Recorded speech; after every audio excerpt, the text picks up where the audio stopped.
அடுத்ததாக பேசுறதுக்கு அழைக்கிறதுக்கு இவங்களை கூப்பிடுறதுக்கு இதுதான் சரியான இன்ட்ரோடக்ஷன் நினைக்கிறேன். தனது 32 ஆண்டு கால சினிமா பயணத்தில் 30 ஆண்டு காலம் காமெடி கிங் கவுண்டமணி ஐயா அவர்களோட டீமில் அசிஸ்டன்ட் ரைட்டராக ஆரம்பித்து கிட்டத்தட்ட 70 படங்களுக்கு ரைட்டராக ஒர்க் பண்ணி அடுத்தடுத்த தலைமுறை நடிகர்களுக்கு காமெடி ஸ்கிரிப்ட் எழுதி 110 படங்களை வேலை பார்த்து ஜெய்ஹிந்த், கட்டபொம்மன், அரண்மனை காவலன், ஜல்லிக்கட்டு காளை, கர்ணா ஆகிய படங்கள் எல்லாத்தையும் இவரோட நகைச்சுவையில் இவரோட எழுத்தால் உருவானதோடு இன்னைக்கு தன் எழுத்தின் அடுத்த அத்தியாயமாக இயக்குனர் அவதாரம் எடுக்கும் டைரக்டர் சாய் ராஜகோபால் அவர்களை பேச அழைக்கிறேன். பத்திரிகை நண்பர்களுக்கும் ஊடக நண்பர்களுக்கும் வணக்கம், நன்றி. அது மாதிரி இந்த ஒத்த ஓட்டு முத்தையா படத்தை வாழ்த்த வந்திருக்கும் சிறப்பு விருந்தினர்கள் அனைவருக்கும் நன்றி. அது மாதிரி என்னோட படத்தில் 36-37 ஆர்டிஸ்ட் நடிச்சிருக்காங்க. எல்லாருமே வெளியே வாங்குற சம்பளத்தை விட எனக்காக கம்மியாக பாதி சம்பளம் அப்படி பண்ணாங்க. அவங்க எல்லாருக்குமே நன்றி. அதே மாதிரி டெக்னீஷியன்ஸ் எல்லாருமே இந்த படம் முடிகிற வரைக்கும் நல்ல ஒத்துழைப்பு கொடுத்தாங்க. அவங்களுக்கும் நன்றி. இந்த படம் உருவானதே ரொம்ப ஒரு ஆச்சரியமான விஷயம். அதை நான் உங்கள்கிட்ட பகிர்ந்துக்கணும். எப்படின்னா, நான் வேற ஒரு படத்துக்காகத்தான் டிஸ்கஷன் அது இதுன்னு ஒரு வருஷமாக போய்கிட்டு இருந்தேன். நம்ம சிங்கமுத்தனை அவங்க ஆஃபீஸ் வளசுறவக்கம் அங்கே தான் அவர் பையன் வாசன் கார்த்திகை வச்சு ஒரு படம் பண்ணலான்னு அவங்க சொந்தக்காரர் தான் ப்ரொடியூசரு. தேவர் ஹோட்டல் அப்படின்னு ஒரு படம், அதுக்கு தான் நாங்கள் ஒரு வருஷமாக ஸ்கிரிப்ட் பண்ணிட்டு இருந்தோம். திடீர்னு எதிர்பாராத விதமாக இந்த ப்ரொடியூசர் அவங்க வந்தாங்க. அவங்க எப்படி வந்தாங்க அப்படின்னா, என் மனைவி உடல்நிலை சரியில்லாமல் கிட்னி ப்ராப்ளம், அதில் ஹாஸ்பிட்டலில் இருந்தாங்க. அந்த நேரத்தில் ஒரு அட்டெண்டர் கூடவே இருக்கணும். இந்த நேரமும் மாஸ்க் போட்டு மூச்சு விட முடியாமல் கஷ்டப்பட்டு இருந்தாங்க. நான் ஒரு ஹாஃப் டே, பையன் ஒரு ஹாஃப் டே அப்படி தான் பார்த்துக்குவோம் கேஎம்சியில். அந்த நேரத்தில் பள்ளியில் என்னோட அக்கா மகன், அவனுக்கு ஃப்ரெண்டு நம்ம கோவை லட்சுமிராஜன் அவர்கள், அவர் மூலமாக அவர் சினிமா பண்ணணுன்ற ரொம்ப நாள் ஆசை. அவருக்கு பெங்களூர் நம்ம main producer Raviraja sir friend.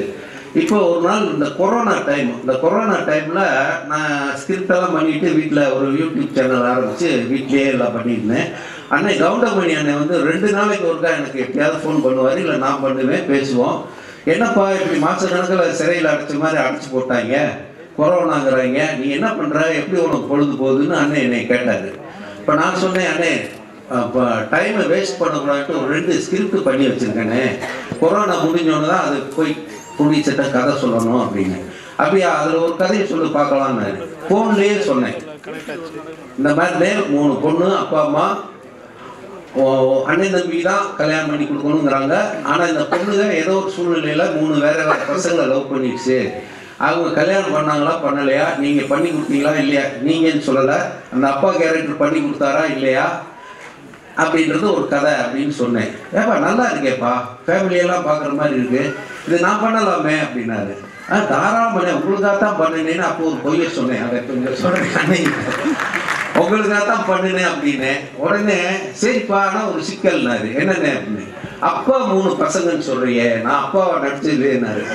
அதாவது அவர் கதாநாயகனுக்கு ஈக்குவல் ஹீரோவாக தான் நிறைய நடிச்சிருக்காரு. உங்களுக்கு தெரியும், டாடா பிர்லா அப்படி வரிசையாக சொல்லிகிட்டே போகலாம். அப்படி நடிச்சுக்கிட்டு இருக்கிறவங்க நான் அப்பாவை நடிக்க மாட்டேன், ரொம்ப நாள் ஆச்சு இருந்தாரு. அவர் இந்த பொண்டாட்டி சொன்னால் கேட்டுக்கிறதுக்கு அப்புறம் அப்பாவை நடிச்சது இல்லை.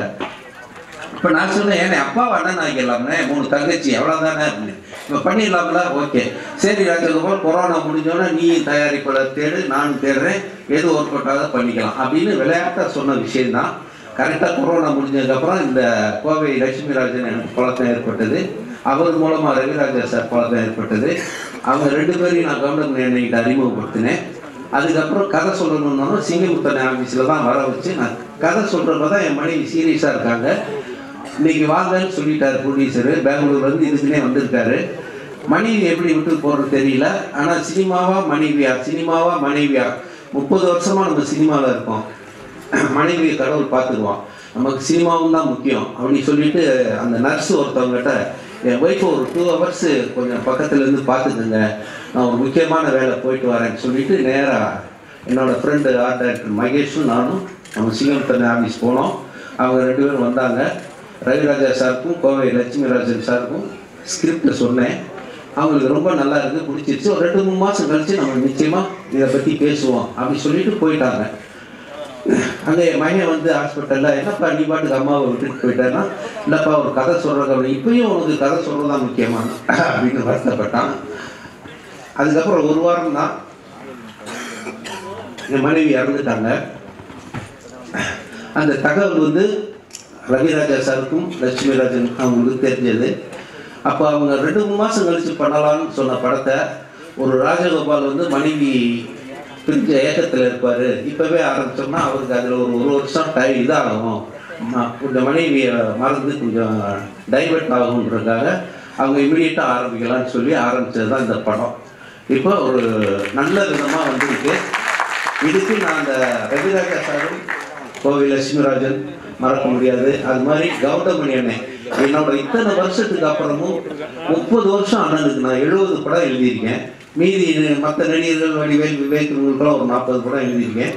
ஆனால் முயற்சிகள் நான் பண்ணிக்கிட்டே இருந்தேன். அது ஒன்று தான் நான் அந்த டைரக்டர் யூனியனில் இருக்கிற இன்னைக்கு இருக்கிற அசிஸ்டன்ட் டைரக்டர்ஸ், அசோசியேட் டைரக்டர்ஸ்க்கெல்லாம் நான் சொல்கிற ஒரே விஷயம், மனசு தளர விடாதீங்க. முயற்சி பண்ணிக்கிட்டே இருந்தீங்கன்னா நிச்சயமாக ஒரு நாளைக்கு உங்களுக்கு திறமை இருந்து உங்கள் கதை மேலே நம்பிக்கை இருந்தால் அது படமாகும். அது நான் சொல்கிறேன், அனுபவிச்சு விஷயத்துக்கு சொல்கிறேன். ரவிமரியா சார் கூட அங்கே அசிஸ்டன்ட் டைரக்டர்களுக்கெல்லாம் என்னை தான் உதாரணமாக சொல்வார்.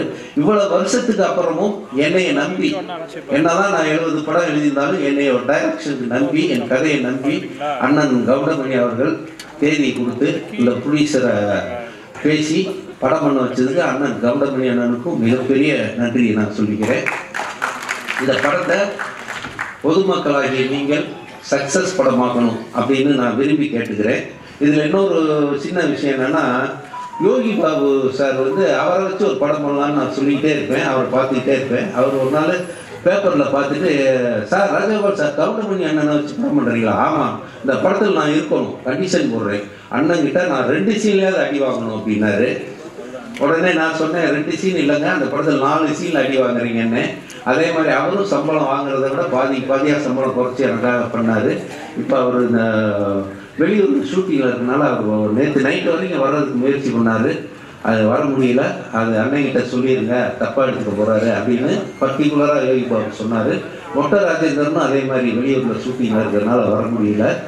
இப்போ வந்து இங்கே பொக்கே கொடுத்தோம், பொன்னாடை பொத்தி எல்லாருக்கும் சீஃப் கெஸ்ட்டுக்கெல்லாம் பொக்கே கொடுக்கணும்னு நினச்சோம். நிகில் முருகன் சார், நான் ப்ரொடியூசர்லாம் சேர்ந்து நேற்று பேசி ஒரு பொக்கேனா தூக்கி போட்டுருவாங்க, ஒரு உபயோகமாக இருக்கட்டும்னோன்னா நிகில் சார் நானும் சேர்ந்து மனவை பொன் மாணிக்கம் எழுதின அன்புள்ள அம்மாங்கிற ஒரு புக்கு, அதை கொடுத்தோம்னா அவங்க படிக்காட்டியும் பத்திரமா வச்சுருப்பாங்க அப்படின்னு சொல்லி அந்த புக்கை வாங்கிட்டு வந்து எல்லாருக்கும் நாங்கள் கொடுத்தோம். அது வந்து கொஞ்சம் மனசுக்கு மகிழ்ச்சியாக இருக்குது. அதே மாதிரி மியூசிக் டைரக்டர், இந்த இசை விழாவுக்கு கதாநாயகன் யார் அப்படின்னா நம்ம சித்தார்த் விபின் தான். அவர் வந்து 4 சாங் பண்ணோம். ஒவ்வொரு சாங்குக்குமே ஒரு நாள் தான் டியூன் போடுறது, கம்போஸ் பண்ணுறது, உடனே அடுத்த நாள் ரெக்கார்டிங். அது மாதிரி நமக்கு பிடிச்ச மாதிரி டியூன் போட்டு அழகாக 4 பாட்டு மியூசிக் பண்ணி கொடுத்தாரு. அதில் இடையில ஒரு 2-3 சாங் பழைய படத்து சாங் வச்சுருந்தோம். அது நெகட்டிவ் ரைட்ஸ் பிரச்சனை வரும்னு சொல்லிட்டு அதுக்கு பதிலாக வேறு சாங் விட்டு சாங் மாதிரி எழுதலாங்கும் போது கவிஞர் மோகன் ராஜா, நான், சித்தார்த் விபின் 3 பேர் உட்காந்து பேசுவோம். அதில் 2 சாங் விட்டு சாங் நான் எழுதியிருக்கேன். எந்த கவிஞரும் ஒத்துக்க மாட்டாங்க, ஆனால் நம்ம கவிஞர் சினேகனும் ஒத்துக்குவார், இவர் மோகன் ராஜா ஒத்துக்குவார். அது மாதிரி நான் ஒரு 2 விட்டு சாங் எழுதியிருக்கேன். அதை வந்து மனசு வந்து ஒத்துக்கிட்டாரு சித்தார்த் விபின், அதே மாதிரி மோகன் ராஜா. அந்த மீதி 2 சாங் அவர் எழுதினார். அதுக்காக அவரை ரொம்ப தேங்க்ஸ் சொல்லிக்கிறேன். அது மாதிரி வந்து மதுரை டெர்மில் சிட்டி குமார் சார் இருக்கார். அவர் எனக்கு நடிகர் செந்தில் மூலமாக ரொம்ப நாளாக ஃப்ரெண்ட்ஸு. நண்பேண்டான்னு ஒரு குரூப் வச்சுருக்காரு, அதன் மூலமாக பழகிட்டு இருந்தோம். ஒரு கேரக்டர் நான் பண்ணணும். அது என்ன கேரக்டர்னா அரசியல்வாதி, இன்னைக்கு பரபரப்பாக பேசப்படுற ஒரு அரசியல்வாதி. அந்த கேரக்டருக்கு யாரை போடலாம் போது நம்ம தலைவர் வைகாபதி சொன்னார், மதுரை டெர்மில் சிட்டி குமார் போடுங்க, கரெக்டாக இருக்கும், அவர் நடிக்கிற இன்ட்ரெஸ்ட்னாரு. அதுக்கப்புறம் அவர்கிட்ட பேசினேன்.